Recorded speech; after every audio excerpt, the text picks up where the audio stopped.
Bonjour à tous, bienvenue pour la quotidienne du mercredi 11 novembre. Aujourd'hui, on s'intéresse à la ville de Gland qui souhaite venir en aide à ses commerçants dans la zone du Vieux-Bourg pour la durée des travaux du réaménagement du quartier. Les explications de Gilles Davoine, municipal en charge notamment de la promotion économique. En sport, on s'intéresse aux fitness qui doivent se réinventer et c'est le cas notamment à Vic où David Rivera a fait de sa salle de fitness une zone en extérieur Covid compatible. Ensuite, en culture, plongée dans l'univers de Steve Fleury, actuellement en résidence artistique à Gênes, interview à distance où il nous montre quelques-uns de ses tableaux.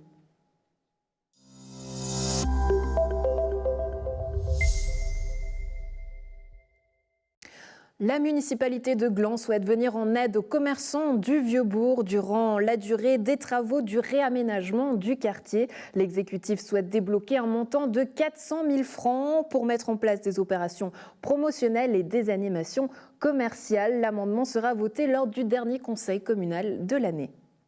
Nous nous sommes dit qu'effectivement sur un préavis d'importance du Vieux-Bourg, quand même plus de 16 millions, durée des travaux 3 ans, les commerçants allaient forcément être un petit peu péjorés, prétérités par ces travaux. Donc il convenait, et on le fait par voie d'amendement, de mettre un montant pour justement l'aide aux commerçants. L'idée est plutôt de venir en aide par des actions de communication, de publicité, de faire valoir leur promotion et autres. Mais nous comptons faire participer les commerçants, puis simplement c'est logique, c'est eux qui sont concernés, donc leur demander leur avis. Un montant de 400 000 francs qui sera attribué. Comment est-ce que ce montant sera réparti ? Alors justement, en fonction des besoins qui ne sont pas encore déterminés, c'est compliqué. C'est vrai que les aides directes, c'est quelque chose qui est toujours délicat à effectuer parce que chiffre d'affaires, revenus qui baissent, est-ce que c'est dû aux travaux, est-ce qu'on aurait pu faire quelque chose pour éviter cette baisse et autres.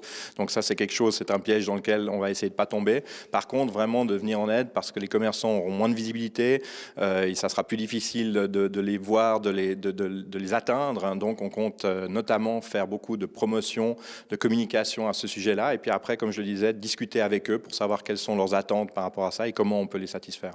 Aujourd'hui, vous prenez exemple sur la ville de Coppet, ou peut-être pas. Qu'est-ce que vous en dites justement de ces discussions ? Qu'est-ce que vous retenez ? Oui, c'est vrai que c'est une discussion avec la Commission des finances et puis on est venu sur l'exemple de Coppet qui est une des rares communes à avoir fait cela. Rolle, par exemple, ne l'avait pas fait, on le sait, sur sa grande rue. Et on sait aussi que ce n'est pas une obligation de la commune puisqu'il y a eu des actions judiciaires, notamment pour Rolle, et puis ça n'a rien donné parce qu'effectivement, il n'y a pas cette obligation légale de la commune à partir du moment où les travaux sont des travaux qui doivent être faits. Maintenant, ça nous a semblé être important de venir en aide et comme Coppet l'a fait, nous avons pris un petit peu langue évidemment avec la municipalité de Coppet pour voir comment ils procédaient et c'est vrai qu'eux sont aussi avec une délégation de commerçants pour voir quels sont les besoins, qu'est-ce qui serait important de faire et puis qu'est-ce que finalement n'est pas attendu par les commerçants. Ce qui paraît logique finalement c'est la participation de la population, ici des commerçants, c'est ce qu'on essaye de faire de plus en plus. Permettez-moi d'insister puisque quand vous étiez venu sur notre plateau, vous nous aviez dit que les aides Covid notamment avaient été compliquées à attribuer envers ces commerçants, donc justement comment faire pour que ce soit le plus juste ? Ça sera toujours très compliqué. Je pense qu'il y aura toujours des gens qui se sentiront mis de côté, mis à l'écart ou qu'il y a une injustice. L'important, c'est déjà de débloquer un montant, que ce montant existe et puis qu'après, on puisse discuter et puis essayer de faire au mieux, mais au moins qu'il y ait un montant avant cet amendement qui sera peut-être bien accepté, on l'espère, peut-être pas par le conseil communal. Avant cet amendement, il n'y avait simplement rien de prévu. Donc je pense que c'est déjà très positif pour les commerçants qu'on défend et qui sont dans le cadre de mon dicastère promotion économique, que j'essaye de soutenir au mieux, de faire en sorte qu'il y ait un montant à disposition pour pouvoir faire ça. Ensuite, on verra comment on peut faire au mieux, de nouveau en discutant avec les commerçants, sachant que vous parlez des aides Covid, on va revenir aussi en décembre avec un préavis d'aide plus large par rapport au coronavirus.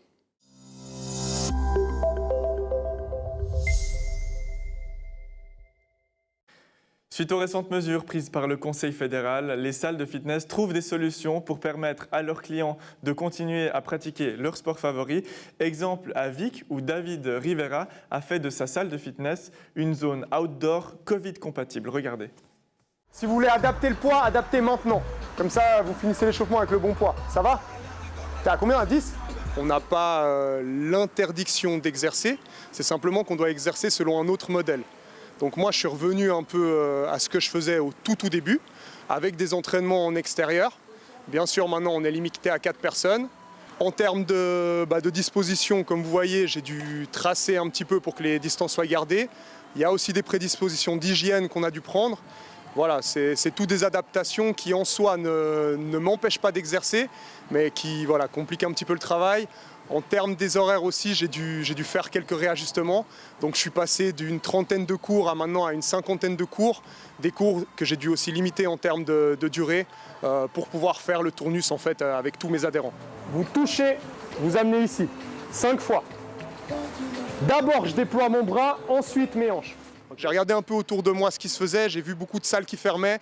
Je me suis dit c'est pas possible, donc il fallait que je mette quelque chose en place. Après, question de rentabilité, forcément c'est des charges supplémentaires. Forcément j'ai des loyers que je dois continuer à payer. Forcément j'ai peut-être certaines personnes qui vont arrêter de payer leur abonnement, je ne peux pas leur en vouloir et je ne peux pas les en empêcher. Avant j'avais des cours à 12 personnes que je limitais pour la qualité de suivi. Donc là si on fait le calcul, ça fait que je dois travailler environ 3 fois plus. Donc voilà, c'est limité. Par contre, en termes d'infrastructure, on est obligé d'aller à l'extérieur. On a fait ce qu'on pouvait pour que les adhérents soient le plus confortables possible et surtout qu'ils puissent utiliser le matériel, les accessoires comme à leur habitude. Ok, les épaules relâchées, fort sur les jambes. On fait des cours techniques en visio. On fait aussi du renforcement spécifique pour les pratiquants d'arts martiaux. Par contre, ce qui n'a presque pas changé, c'est tous les cours qui se rapportent à la condition physique générale. Donc ça, c'est de l'entraînement croisé.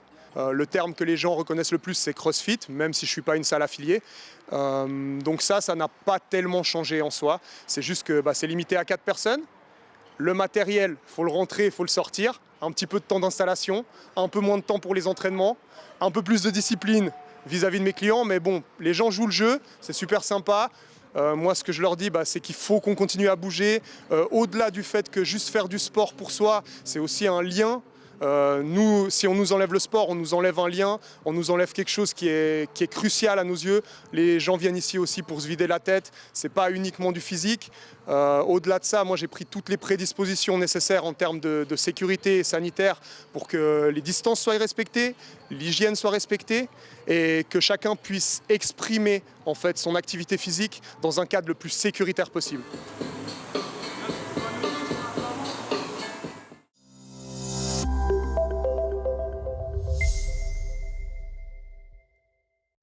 Plongé dans l'univers artistique de Steve Fleury, hier, nous réalisions une interview à distance avec l'artiste actuellement en résidence artistique à Gênes, en Italie. Avant de revenir à Nyon pour une exposition mi-décembre à Haye, l'artiste nous confie son projet et ses réflexions. Comment se réinventer et aller à la rencontre de l'autre alors que la situation exige de la distance. Salut Steve, merci d'être avec nous. Salut. En direct de Gênes, alors combien de kilos est-ce que tu as pris ? Pas beaucoup, j'ai bien géré quoi. Je gère bien entre les pâtes et puis la viande. Tu es resté sage, ce qui prouve que tu as passablement bien travaillé. Donc là, en ce moment, tu nous parles depuis l'atelier. Comment ça se passe ? Eh ben, ça se passe bien. Il faut toujours un peu se réinventer et puis réfléchir avec la situation actuelle, mais c'était déjà technique d'arriver, de trouver les espaces, de comprendre mon travail, mon futur travail, de faire de la peinture et tout. Et puis aussi, à côté de ça, de mettre le sport là-dedans, c'était dur d'engranger ces deux trucs et puis de trouver la voie, quoi. Ouais, tu avais pour idée d'aller à la rencontre des gens dans les bars, un peu dans la rue. Donc ça, tu as un peu dû changer au vu des conditions sanitaires, c'est ça ? Ouais, mon but au début, c'était de raconter un peu quand je vais dans un lieu pour surfer ou que je passe du temps à un endroit, tout d'un coup, il y a des visages qu'on voit tous les jours, la personne au magasin ou voilà, au café. Et puis, c'était un peu de pouvoir prendre des portraits de ces gens et puis après les redessiner. Mais au vu de la situation actuelle, c'est pas très drôle de faire des portraits comme ça. Et on n'entend pas très bien. Donc, du coup, c'était plus dur pour communiquer. Tout le monde a un peu peur, puis c'est pas ma langue, donc c'est dur de leur demander de changer. Donc j'ai décidé de changer un peu ma route. Ouais. Derrière toi ou devant toi, je ne sais pas exactement, il y a quand même quelques portraits. Est-ce que tu peux nous les montrer et raconter un peu leur histoire ? Ouais, alors en fait, moi je fais des portraits des gens que je connais. Alors quand je pars comme ça, un peu au crayon sur certains portraits, tu vois. Et puis après, là, c'est toute ma série de portraits de gens qui sont proches de moi. Et puis, ça, c'est vraiment mon travail actuel, c'est de travailler ces portraits de gens qui sont mon entourage, mais qui sont aussi toujours des pièces rapportées. Donc, il n'y a pas vraiment de règles. On ne peut pas être hyper heureux. C'est pas comme si on avait gagné d'être dans un portrait ou tout, mais c'est plus... des fois, tout d'un coup, c'est le moment de le faire, où j'ai un portrait, j'ai pu prendre en photo la personne, et puis je peux le faire, quoi. Ouais. Et puis après, je travaille comme ça, sur un bout de bois, et puis je vais colorier avec des couleurs, essayer de repérer à l'intérieur. Ouais. Le moment de le faire, c'est-à-dire, c'est quand le moment de le faire? Qu'est-ce que tu recherches? Au fait, tous ces portraits, moi je suis souvent en voyage ou sur la route, donc il y a tous ces visages, des gens qui m'écrivent des messages ou des trucs, donc ça peut arriver à n'importe quel moment. Il faut juste aussi que j'aie le matériau pour pouvoir dessiner la personne. Ça veut dire qu'il me faut un portrait que je trouve réaliste de la personne, où il est bien, pas un truc forcé comme ça.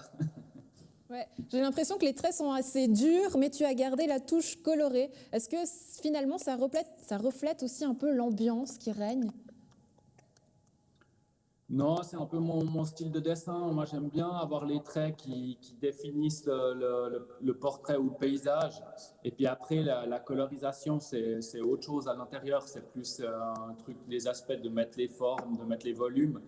Mais ce qui est toujours dur pour moi, c'est de ne pas être trop précis. Parce que si on veut être hyper précis, pour finir, le mieux, c'est de faire une photo. Et moi, j'aime bien que tout le coup, mon portrait, il y ait un œil comme ça ou un peu en dessous.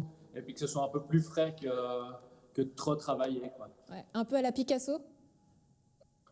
Ouais, on peut dire un peu à la Picasso, mais je crois que c'est plutôt un style. Ça veut dire de un peu déconstruire le dessin et puis d'avoir du plaisir à le faire, d'être dans le regard, plutôt que sur la feuille en train d'être dans la précision. Alors, tu as passé 2 mois sur 3 à Gênes. Pour terminer le prochain mois, quels sont tes projets, ton programme? Là, je me suis chauffé, donc la pente, elle était comme ça, et puis maintenant, il faut qu'elle devienne comme ça, et puis que je rentre avec tellement de tableaux que je ne puisse pas les mettre dans ma voiture. Non, mais je continue à peindre beaucoup, je fais des expériences de peinture où je fais des essais, et puis je continue à aller sur l'eau, à pratiquer mon sport régulièrement. Donc, tu es allé en voiture? Ouais, je suis descendu en voiture parce que j'avais trop de planches à prendre et tout, quoi.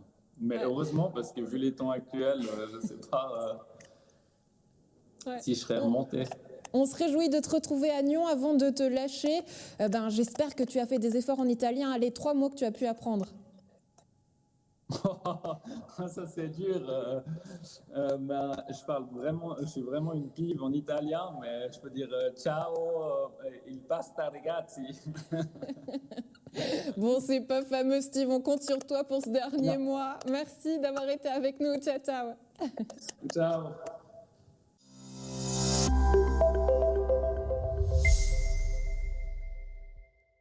C'est tout pour la quotidienne du 11 novembre. On se retrouve demain. Très belle soirée à tous.